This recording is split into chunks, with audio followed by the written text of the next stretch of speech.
Yeah, so guys, last time I reviewed the Superior comic, but I was in the midst of it, so yeah, I think I might have progressed a little. So we'll just skip to the new frames that I just created.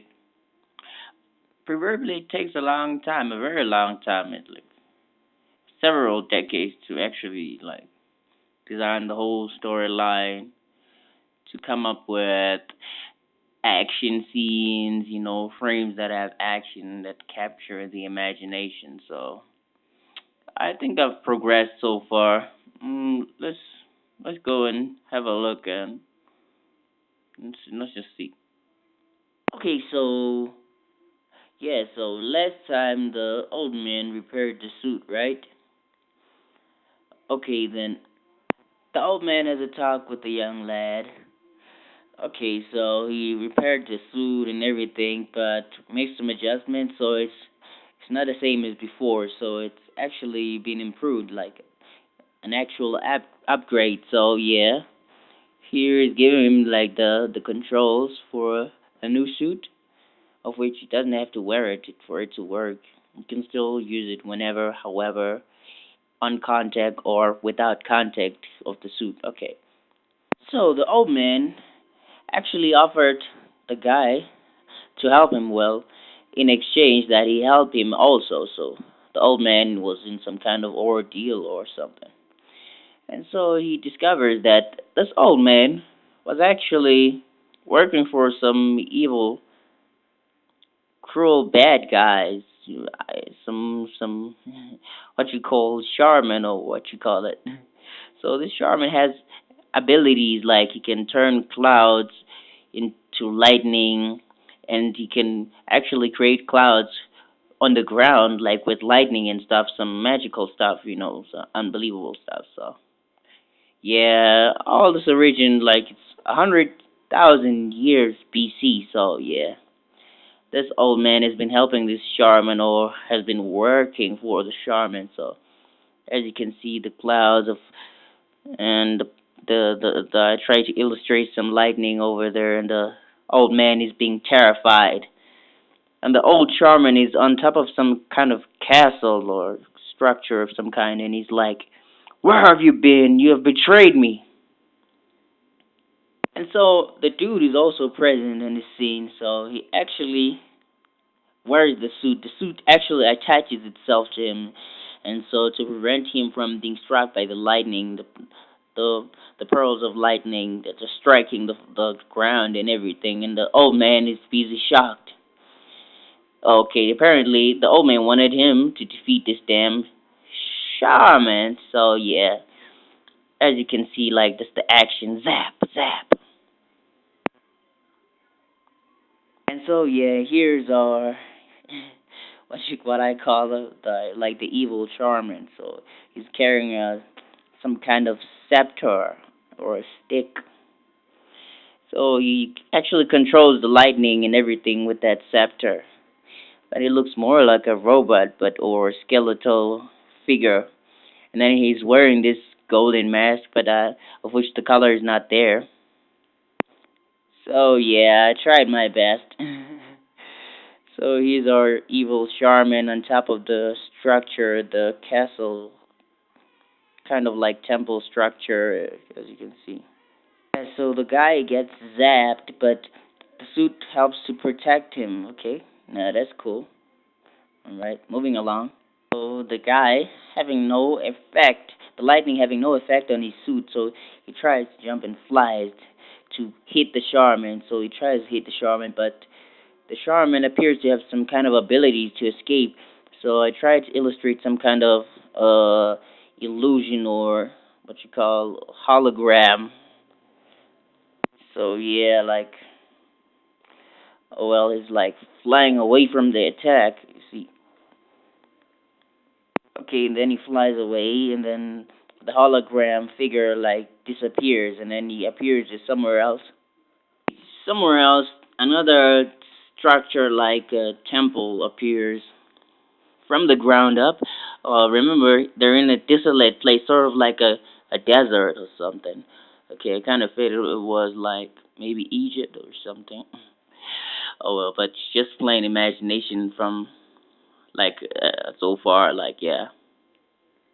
So yeah, this figure like a temple and stuff just appears from nowhere, from the sands of the desert, and he's on top of this structure like a temple, and then the old man cries out for help there in the distance, as you can see, crying out, "Superior, save me!" Okay, and so he tries to save the old man.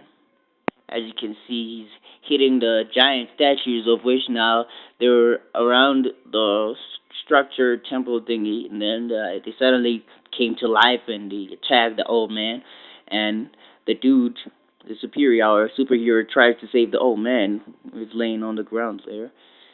These giant statues. And then he attacks them successfully. He actually beats them without knowing why or how he did it, and then there it goes, like the first action scene, the first impact of the scene. He actually throws his armor and like it just comes off like bam, bam, bam. It destroys the giant statue and it crumbles. You see, like it crumbles, and then the old man is saved. And so the shaman is defeated. As you can see over there, he's like, "What now? No! How did you?" And he's like, he's surprised that this dude actually defeated him. He thought it was the most powerful, what you call, sorcerer or shaman or magic man or whatever name that is. As you can see, the temple-like structure literally being destroyed. It's crumbling down. I tried to illustrate that very well, like bam. And then the suit also becomes a protection shell, so it actually comes off and shields the dude, the hero, and so with the old man protecting him also, and the giant chunks also like zoot zoot zoot, and they like fly off to destroy the rest of the structure. Okay, so yeah, the structure is being destroyed and stuff, and dust comes out like crumbling down. So our young hero is actually a hero instead of a terrorist. He wanted to become a terrorist, but instead he became a hero. As you can see there, he's like amazed. What happened? How did I become this superhero? And like, what happened to this suit? So he was amazed. The old man tells him, "You are now the superior right now. Whatever you think you were before, you're not that. You're something more better, something more good, doing the greater good for good." There, as you can see, set off as the old man tries his best to encourage him to be good as he goes off, not knowing what the road ahead is. As you can see, the pyramids and stuff. So, guessing it's Egypt. Maybe the scenery is it's Egypt. Okay, so yeah, he becomes this hero, like yeah, like this hero, and then bam, not again, and he gets warped into another vortex again, yet again. So this is involuntary; it just happens. So he gets sucked into another vortex, into another time. So yeah, he's being sucked into the vortex.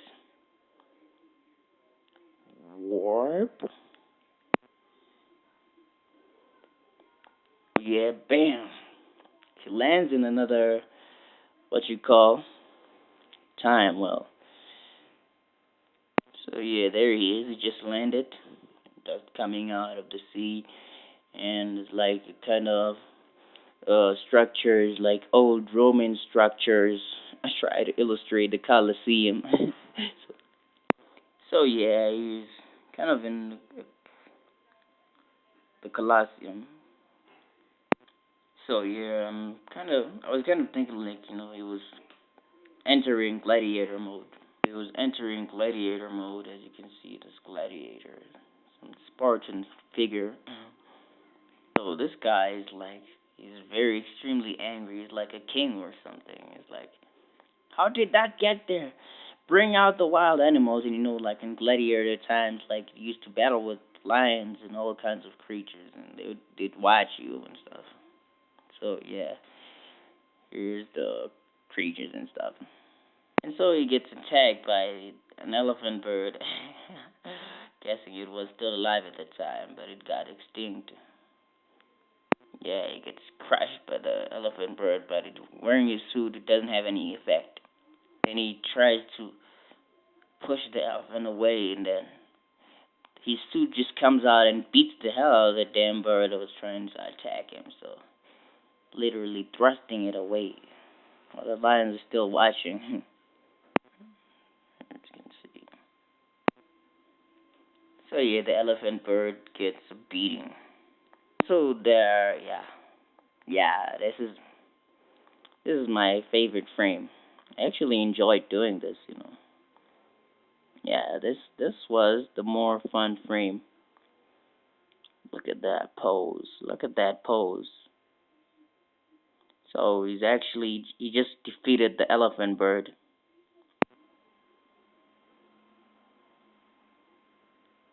So yeah, he's like this. So yeah, he's like this super gladiator with superpowers in ancient times. Yeah, okay, next frame. Continuing along. So actually, the lions ate the elephant bird that tried to attack him. So yeah, the elephant bird got to become the lion's dinner. So he was saved from the lions. So they never bothered him. And then all of a sudden,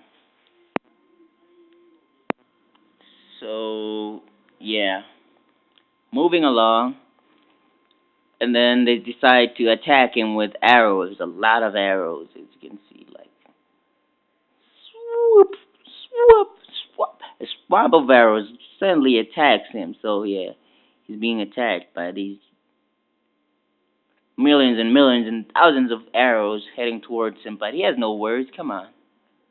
So like his suit is protective. So yeah, as you can see, the arrows have no effect. And it's like, huh, please. Okay, some humor. I have to give it to the guy. Compliment to the artist. That's me. So yeah, move down to the next frame. So like destroys the Colosseum. So he's like, okay, his suit is like the debris, like the chunks from his suit, they actually destroy the Colosseum. The Colosseum, like, okay, and it gets destroyed. But then no one knows in ancient times, like what created, like what damaged, like what actually destroyed the Colosseum and stuff. But maybe it's decay or what? Maybe dereliction. Yeah, so yeah, he just destroys the whole place, but not entirely. But the chunks fly out like that. Yeah, as you can see, massive impact. And okay, some of the impact from the Colosseum might have freed some of the gladiators. Hoping that's a good thing. Those gladiators were forced to like fight against themselves till death and all that. So they were freed. Here's speech bubble saying, "We're free. We're finally free." Okay, then moving on. Okay, he gets absorbed into another vortex.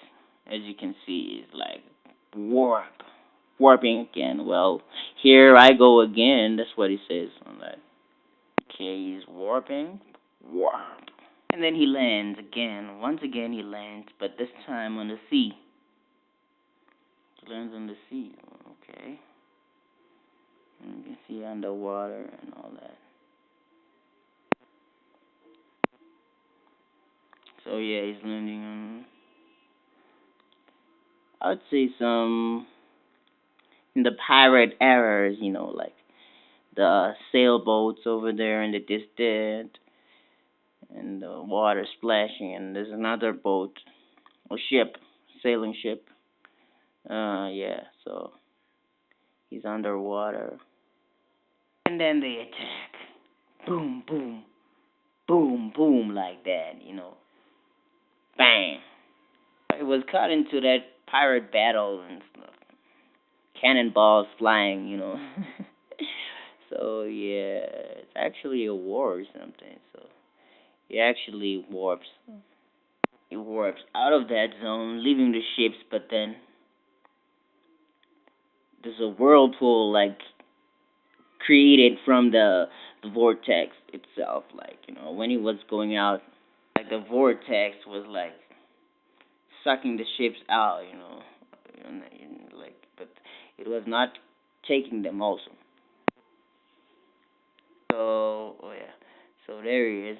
He lands on some snowfield somewhere in the mountains. I'm hoping maybe that might be the Himalayas or maybe like some Russian mountains or something like that. Oh well, as the story goes, crashes into this ice wasteland. Okay, as you can see, bam. It's like that hero pose. Damn, I love that. I love it.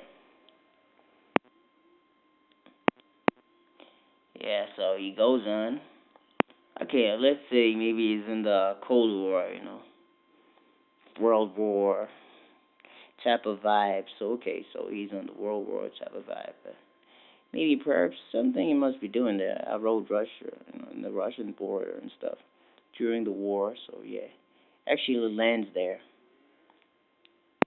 Okay, so yeah, I'm guessing this might be the next mission. So okay, he's in the World War in the Russian turf, and they suddenly sniff him out with dogs. The dogs detect something from the distance. I think it's a cloud of smoke.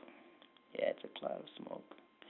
The dogs detected a cloud of smoke, and so yeah, I think I might have ended that far. So yeah, it's quite decent though. I'm hoping to finish it. Okay, so yeah, this is how far I went, but not nearing completion. Yeah, okay. Maybe we'll go there step at a time. Several days creating like it's been like several days doing this. So yeah, I hope you're tuned in to the next episode. 4PG Comics review. Okay, that's me signing off.